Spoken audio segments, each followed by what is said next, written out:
এটা না কিরকম একটা ভরে গেল জানি কিরকম, মানে একটা আশেপাশে না বাজার না দোকান কিচ্ছু নেই, মানে এরকমই একটা আলাদা ফিলিংস মনে হচ্ছিল এটা কোথাও দেখেছিলাম বইয়ের জগতে অথবা স্বপ্নে দেখেছিলাম। একটা মেসেজ দিতে চাই তোমাদের আর কি, যতটুকু মুহূর্ত আমরা যাদের সঙ্গে কাটাচ্ছি না কেন প্রত্যেকটা মুহূর্তকেই এবং খুব স্মৃতির খাতায় রেখে দেওয়ার চেষ্টা করো। একটা কথা আছে কিন্তু, কাল হো না হো আজই হো।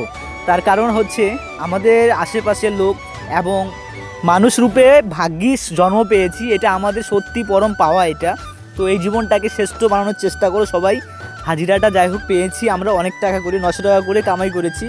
তো এটা ছিল মানে সেরকম কিছু না, তবে যাই হোক গ্রামে এরকম মাঝে মধ্যে কিন্তু হয়ে থাকে এইরকম কাজগুলো। কেমন হয়েছে ভিডিওটা একবারও বলবে না?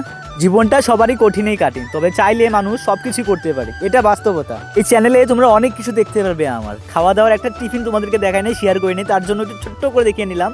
মাঝখানে কিন্তু আমরা মুড়ি শেয়ার করেছিলাম এবং ক্যাটারিং যাদের বাড়িতে গিয়েছি আমি কিন্তু করছিলাম, তার কারণ মাঝে মধ্যে আমি কিন্তু ক্যাটারিং করতাম আগে এবং সব কিছু টুকটাক মধ্যেই কিন্তু আমি যুক্ত থাকি।